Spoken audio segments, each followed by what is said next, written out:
Before we talk about Route 93, I want you to meet David Savage Jr. because somewhere along the way, David became the kid from the Route 93 case.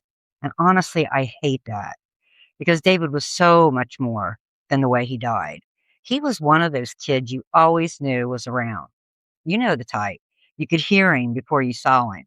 And if David walked into a room that was quiet, well, chances are it wasn't going to stay quiet for very long. The kid had ornery running through his veins, and he loved to joke around. He loved to pick on people. He loved getting a reaction out of people. And if he could make you laugh, that was even better. And when I talked to the family and friends, one thing kept coming up over and over. David was the loud one, not in a bad way. He was just David loud, the one everybody knew and everybody liked, the one who was always being surrounded by people. And years later, when people talk about him, they'll start laughing before they start crying because the memories come first, the stories, the adventures, the stuff that seemed ordinary back then, but oh, it means so much more now. Like the hunting trips. And one story Austin told me that still cracks me up. See, apparently David got frustrated while he was hunting one day and he threw his gun out into a field. Well, that sounds dramatic enough, right? Well, it landed barrel first in the mud. And let's just say that created a whole new problem. Well, that was David, always a story and always something happening. He was always giving people something to laugh about later. Like a lot of kids growing up around there, David loved being outdoors, hunting and fishing, riding around with his friends, just being young. He wasn't worried about having the newest thing or the fanciest thing. Give him a fishing pole, a patch of woods, and people he cared about, he was pretty much set. David also worked part-time for the B&A disposal. He was 18 years old and doing what most 18-year-olds do, working, making plans, thinking about the future, just living life. And that's what makes this story so hard. Because when people hear about David's name today, they think about the mystery, the investigation and rumors and questions. But the people who love him, they don't think about Route 93 first. They think about David, the loud one, the funny one, the kid who could never sit still, the young man who should still be here.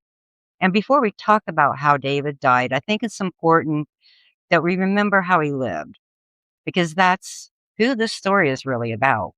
Not a police report, not a case file or the rumors or the mystery. It's about David. And as you're about to hear, 1 year before his death, David survived something that should have killed him, something most people never experience, something his family still calls a miracle.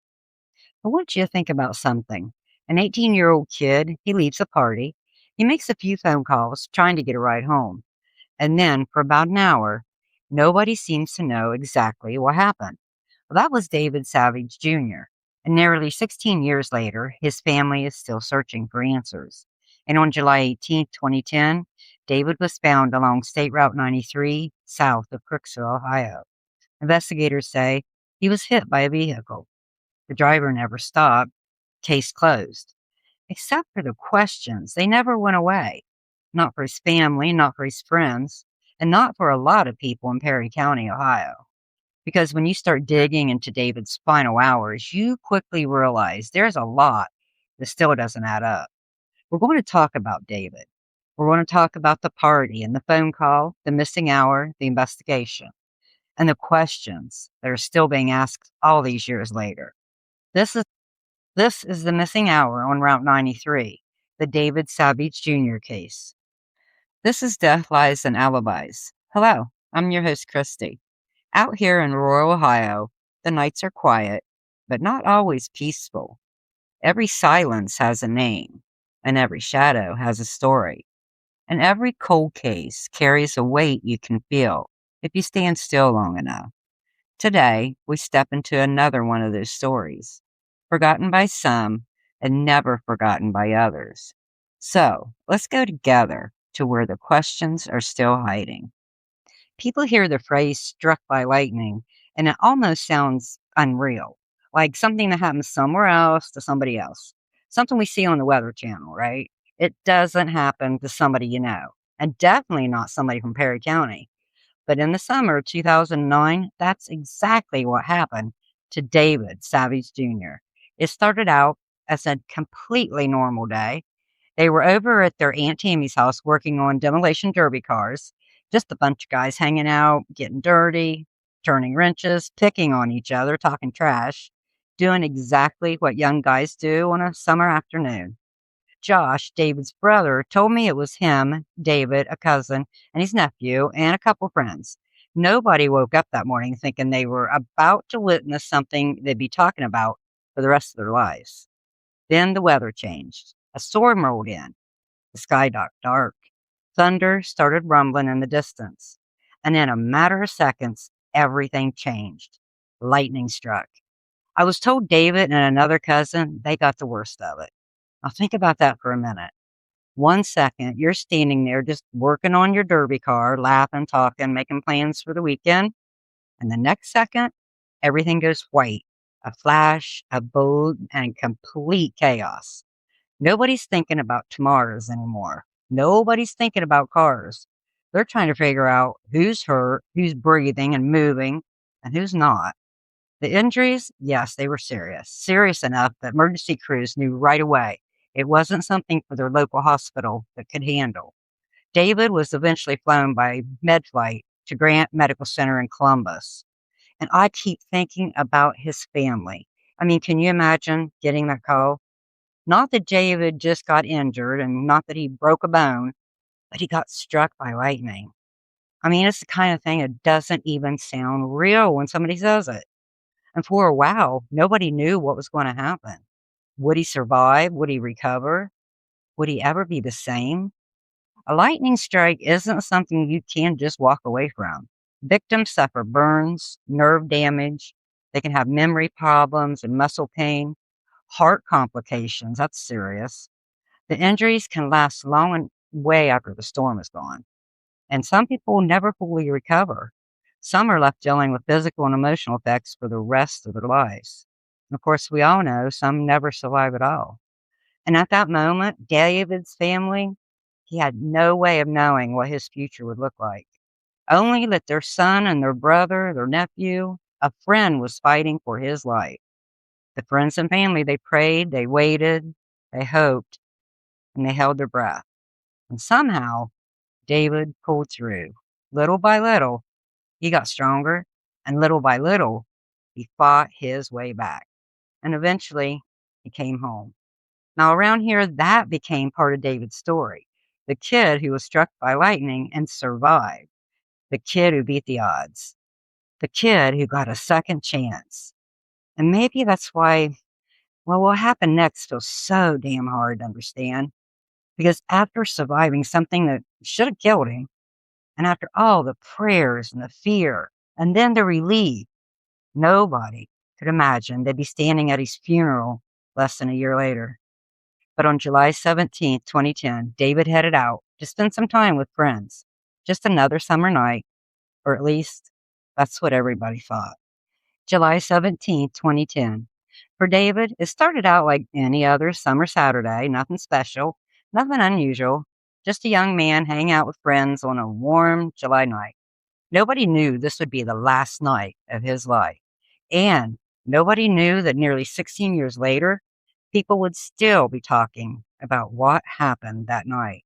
Now, as I've worked this case, I've talked to the family members and friends, former law enforcement, and people from around the community. One place keeps coming up over and over again: the party. And according to just about everybody I've talked to, David was there. Now, over the years, people have pointed to Mike Thomas's property as the location of that property. And before we go any further, I need to say this. Some of what we're talking about comes from interviews, memories, stories passed around over the years, and information people have shared with me. Some of it can be verified, and some of it can't. And that's one of the challenges with a case that's this old. But here's what people keep telling me. David was at that party. And according to information we've gathered, David didn't go to the party alone. He went with Colton Watts. And at that point, it was just another summer night, friends getting together, hanging out. Nobody had any reason to believe that those next few hours would change so many lives forever. And a lot of people were there at that party off and on, friends, people he knew, people who knew him. And somewhere during that night, things allegedly had gone sideways. I've heard from multiple people that they were allegedly an issue involving marijuana plants that David was accused of taking from Mike Thomas, yeah, the party house owner. People told me that Mike was pretty angry, pretty pissed at David, and David was told to leave. Now, I can independently prove that happened. No, I can't. But I can tell you it's one of the most repeated stories that I've heard while I was researching this case. And here's where it gets interesting. Several people told me that after David left, other people shortly left too. The names that keep coming up are Mike Thomas, Bo Smith, and Heather Patterson. Again, these are people mentioned to me by sources connected to the case. That they've never been charged with any crime related to David's death. And like everyone else in America, they're innocent until proven guilty in a court of law. They are only persons of interest. I'm not accusing these people. They're only our persons of interest as well as law enforcement's. And their names continue to appear in conversations about that night. Okay, let's move forward because this is where the timeline starts getting really blurry. David needed a ride. We know that. People told me he started making calls, trying to get somebody to come and pick him up. And it was early. It was early in the morning, like 2 o'clock, trying to find a way home. And what I've been told is the people that he contacted weren't able to come and get him. Now let's think about that a minute because that one little detail may change everything. David wasn't planning on walking home. He was trying to find another option. I mean, he was trying to get a ride. And then this is where the trail starts to disappear. Who saw him after those calls? Was those the last people he talked to? Who really watched him leave? Who knows more than they've ever told investigators? And what really happened after he left the party?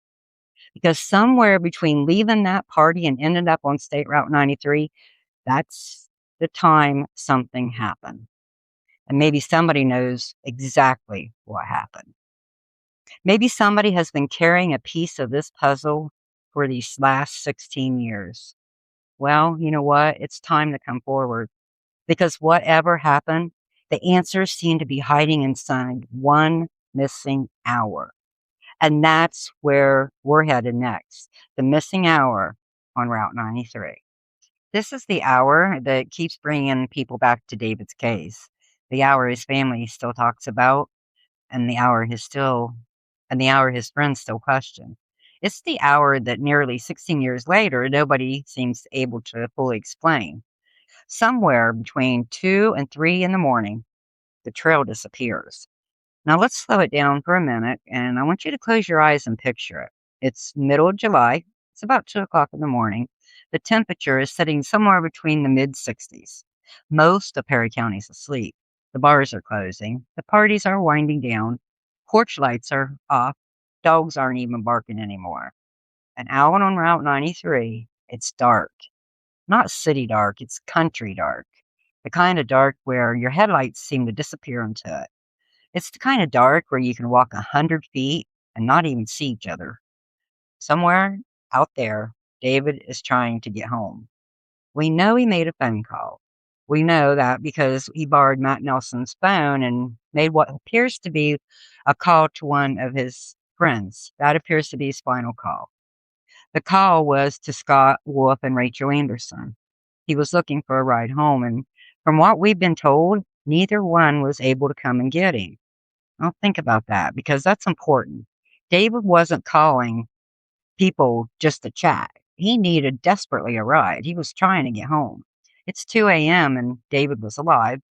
People have talked to him. People know where he's been. The trail is still there right then, but then things start getting fuzzy.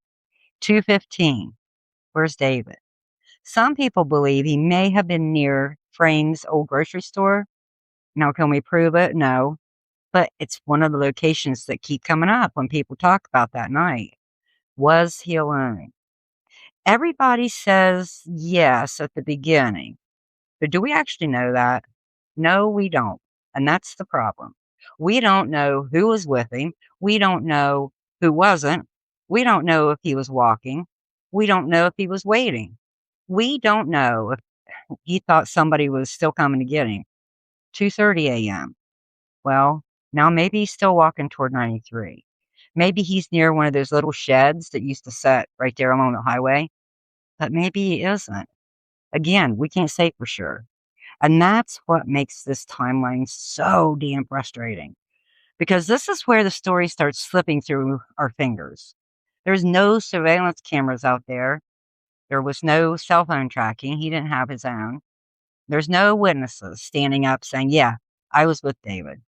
Instead, we just got pieces, little pieces, a phone call here, a memory there, a story somebody heard, a detail somebody remembers, and a whole lot of blanks in between.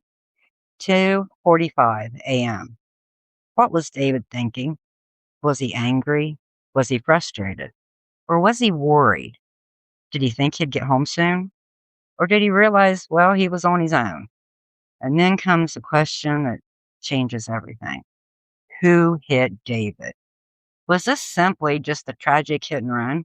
It could be a terrible accident on a dark stretch of highway, someone going to, say, Zanesville that was just passing through. Or did something happen before David ever got to where he was found on Route 93? Because if something happened before he got there, then this entire story changes. And that's why this hour matters so much. Not because we know what happened, it's because we don't. By 3 a.m., David's journey's over. Two coon hunters driving by found him laying on the road. Now his feet was toward the side of the gravel there, the side of the road, and his head was laying right on the white line. I have his autopsy report, and we will be going over the results in our Facebook group where it'll be respectfully handled.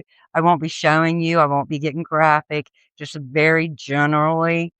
It's important to the story, and we'll be talking about that. But for David's family, questions are just beginning. Questions they've carried now for close to 16 years. Questions that get asked today, questions that still don't have answers. What happened during that missing hour? Who knows something they've never shared? Because when I look at David's case, I keep coming back to the same thing. Somewhere inside that dark stretch of road, somewhere inside that missing hour is the answer to David's family is searching for.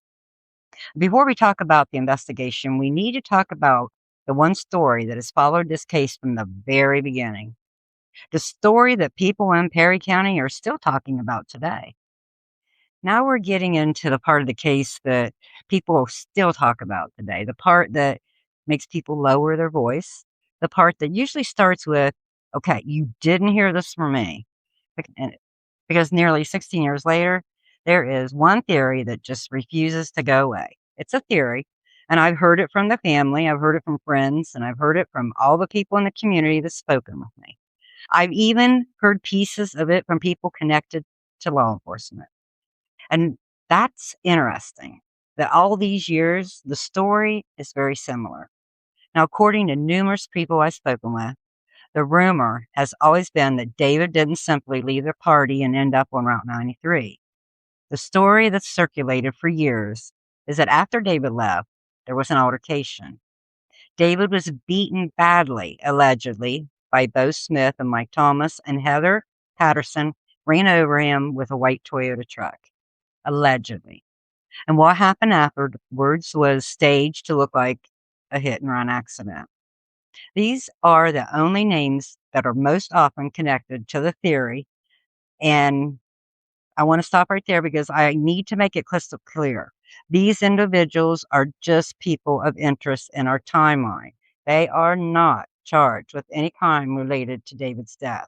They have not been convicted of any crime related to David at all. And under our justice system, they are presumed innocent until proven guilty in a court of law. And that's not just important, it's necessary. Because rumors are not good evidence, folks. Stories are not good to get convictions. And theories, well, we know they're not proof, but here's where things get interesting because I've been told by multiple people that at various times over the years, individuals allegedly admitted involvement in what happened to David. Bo, Mike, and Heather all ran their mouths allegedly and couldn't stay quiet. But the problem is nobody will publicly say it. Nobody wants to go on the record. Nobody wants their name attached to it. The fear, they say that they're allegedly crazy killers. There's loyalty to them sometimes. And we're dealing with some small town politics too. Whatever the reason may be, the people that are telling the stories have not been willing to publicly come forward. So what we're left with is a rumor that's been circulating all these years, a rumor that's almost everybody in Perry County seems to know. Yet nobody has been willing to officially stand behind it. And plus, it would be, word against word. Where's the proof? Now, as a part of this investigation, I reached out to all three of the individuals, all three that I named, Bo, Heather, and Mike. I always reach out. I want to give them their truth, their opportunity to tell their truth. One person did respond, excuse me, Heather Patterson. Heather told me that she cooperated with investigators back in 2010 and she denies everything. Now, mind you, all three of these individuals, they were involved heavily in drugs back then. And Heather admits it and she claims she's in recovery now. That's great. She told me she took a polygraph examination through the Ohio State Highway Patrol. Completely shocked me, and I don't know if anybody else has. And she told me she's currently trying to get those records and she's willing to share them with us. She said she passed. Now, when she told me that, it immediately raised more questions because, again, if Heather took a polygraph, did Mike, Thomas, did Bo Smith, did anybody else? Were they interviewed? What exactly was Ohio State Patrol looking at that point in the investigation when they were talking to Heather? Those are the questions we don't have answers to yet, but we're trying to find out because those questions matter. Because investigators don't just wake up one morning and randomly start giving polygraphs. They were trying to answer something, they were trying to verify something, maybe trying to eliminate possibilities or perhaps focus on them. I simply don't know. And that's where I stand on this case. I'm not here to convict anybody. I'm not here to accuse anybody. I'm here to ask questions. I do follow leads and I give people a chance to speak and to tell David's story as honestly as I can. And what I can tell you this is the theory exists, the names exist, and the rumors exist. And they've existed for all these years. And whether they're true, partly true, completely false, they have become part of David's story. Because while the community has spent years debating what happened, the investigation was trying to answer the same question. What really happened to David Savage Jr.? Okay, let's move on. Now we're going to talk about the investigation because after David was found along State Route 93 during those early morning hours, it was July 18th, 2010, law enforcement had the same questions that we're still asking today. What happened to David? How in the world did he end up on Route 93 like that? Who was with him that night? And does anybody out there still know more than they've ever told? Now, in the beginning, there was a lot of activity. There was officers that responded, of course, reports were written, people were interviewed, tips came in. And like every family in this situation, David's family believed the answers would come. They had hope, but they didn't. And honestly, that's where things start getting frustrating because here we are. It's July and it's almost been 16 years later, and we're still asking a lot of the same questions. Now, I worked this case and I've tried to do something I believe every investigative journalist should do. I go to the people that were actually there. And over the past several weeks, I've been interviewing three retired law enforcement officers who, well, they're familiar with David's case.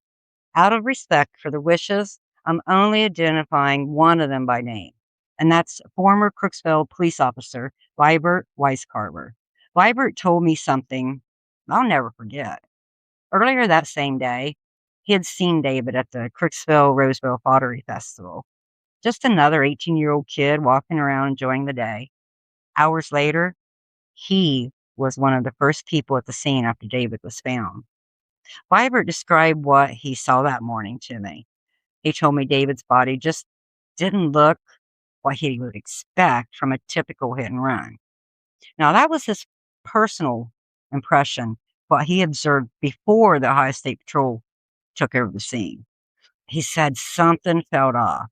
He described David was laying near the white line, like I told you earlier, with his feet toward the edge of the roadway.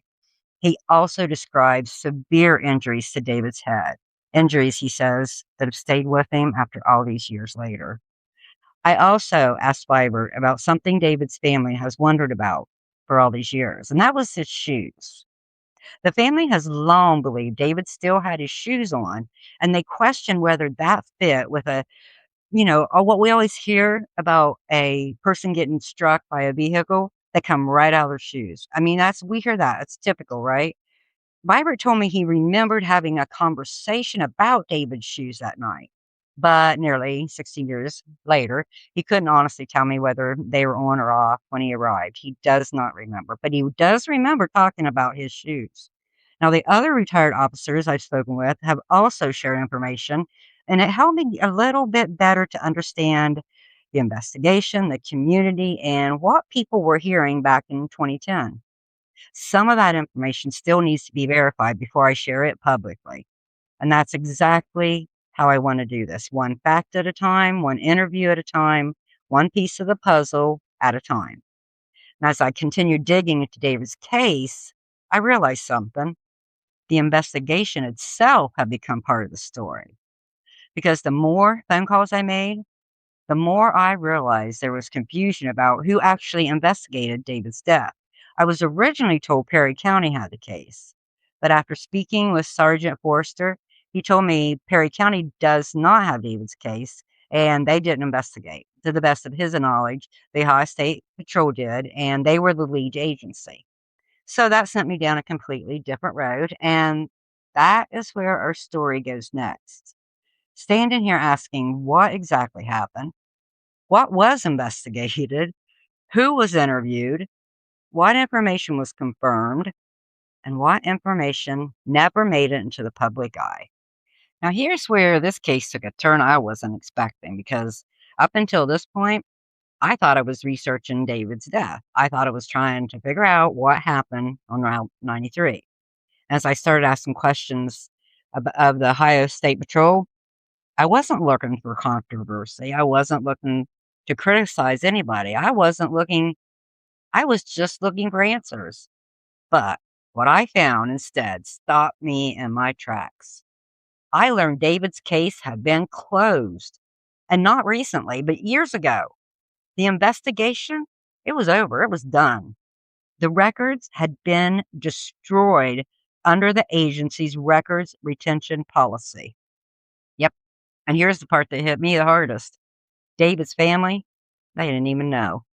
Let that sink in for a minute, folks. I mean, damn. For nearly 16 years, they've lived with unanswered questions. They've held into hope the High State Patrol was looking into this. They believed that maybe one day the phone would ring with some new information. But according to what I've learned, and I will be sharing this proof on our Facebook group, the case has already been closed. And the family didn't hear that from Ohio State Patrol. They didn't hear it from a victim advocate program. They didn't receive a letter. They didn't receive a phone call. No one officially told them. They found out because I started asking questions while producing this podcast. Think about it. An 18-year-old young man dies on a lonely stretch of State Highway 93. His family spends years searching for answers, and they learn from a podcaster, not the investigating agency, that the case was closed and the records were gone. That shouldn't be how this works, folks. Now, I'm not saying the State Highway Patrol had a legal obligation to notify the family. I don't know. I don't know what the policy was in 2010. I'm still looking into that. Now, I did reach out and I numerously tried to have somebody from OSP get me back. I mean, this family deserves to know where their loved one's case stands. They needed to know whether it was open or active or closed or even still existed. I don't think those are unreasonable questions. Those are basic questions because this isn't just about a file sitting in a damn cabinet somewhere. This was David's life. This was somebody's son. This is a brother and a best friend. And once those records are destroyed, you don't get a second chance to go back. You don't get to go back and look for something you might have missed. That realization changed this investigation for me because I wasn't just asking what happened to David now. I was asking what happened to David's case. And honestly, I think that's a question every family deserves an answer to.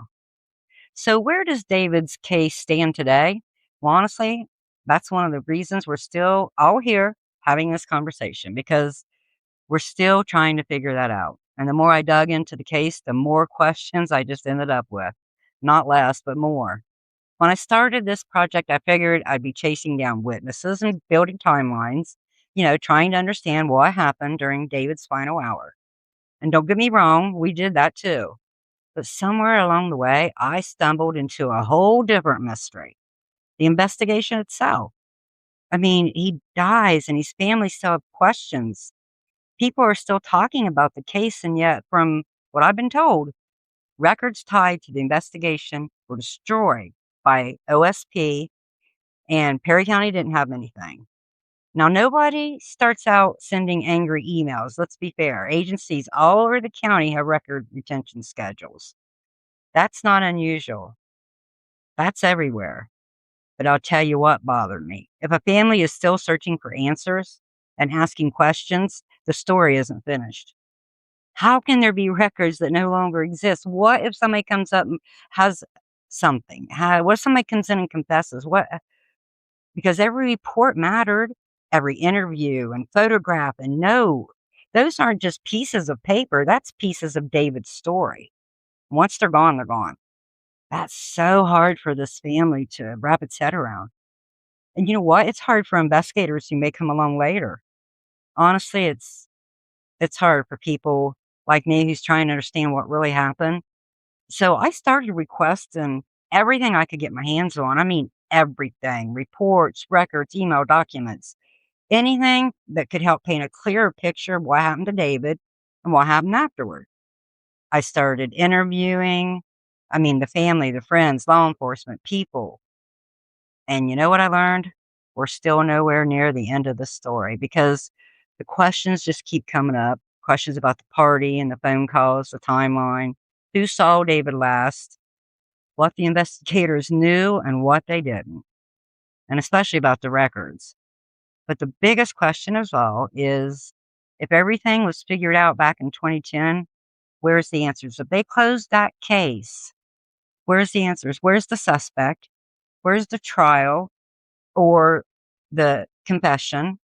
Where's the sentencing? Where is justice? That's what I'm asking you. Where is the justice?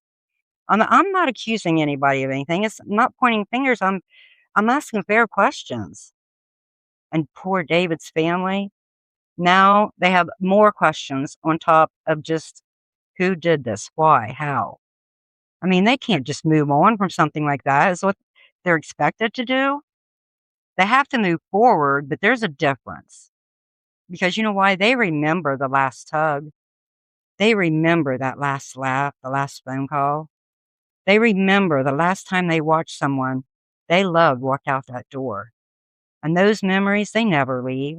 Not after a year, not after 10 years, and especially not after 16 years. Today, people are still reaching out, sharing their stories and offering information and asking questions. And that tells me something that David, he's not been forgotten. Of course, not by his friends, family, but by his community too. And as long as we all keep asking questions, we're going to keep looking for answers. Because David's story, we're not going to let it finish here by them saying a case closed. Because we need to search for the truth. Okay, before we wrap this up, I want to take a look one more time at David. Not the rumors or the arguments, not the theories, just David. He was a kid from Perry County, a son and a brother, a friend, a nephew, a hard worker, the loud one, the funny one, the kid who can make people laugh, the kid who survived getting struck by lightning and somehow beat the odds. He was a kid who should still be here today. And that's really what this whole thing comes down to, right? Because after all these years, we're still left questioning what happened, what happened after the party, who did he talk to, who saw him last, what happened during that hour, and especially why, after all this time, do so many people still feel like they know who did it and why? There's just still too many questions and too many gaps, too many things that don't quite fit. And because of that, I believe David deserves one more look. Not because I can solve the case, I can't, and not because I know what happened, I don't, but because the unanswered questions deserves the answers. Justice and truth is what the family deserves, not silence. Today, I'm respectfully asking the Ohio State Patrol to take another look at David's case. I'm asking the Ohio Attorney General's office and BCI to review the circumstances surrounding his death and determine whether there's anything more that can be done. Not because I'm accusing anybody and I'm not pointing fingers. It's because David matters, his family matters, right? I mean, if there is any information out there that can bring clarity, it deserves to be looked at. But there's something bigger here, too. Something that goes beyond David, because one of the hardest things I've learned while working these cases that records connected to the investigation, they don't exist, and that's hard for me to accept. How do families get answers when pieces of the records are gone? How does a future investigator review a case when the documents no longer exist? They're not even, no, they weren't switched over to hard drives, computers. That's not what happened. I mean, maybe it's time for a conversation. Maybe it's time to look at how long records connected to deaths and unsolved cases should be preserved. Maybe families deserve a better path when, they're still searching for answers so many years later. Now, wait a minute. I don't have all the answers, but I know this. David Savage Jr.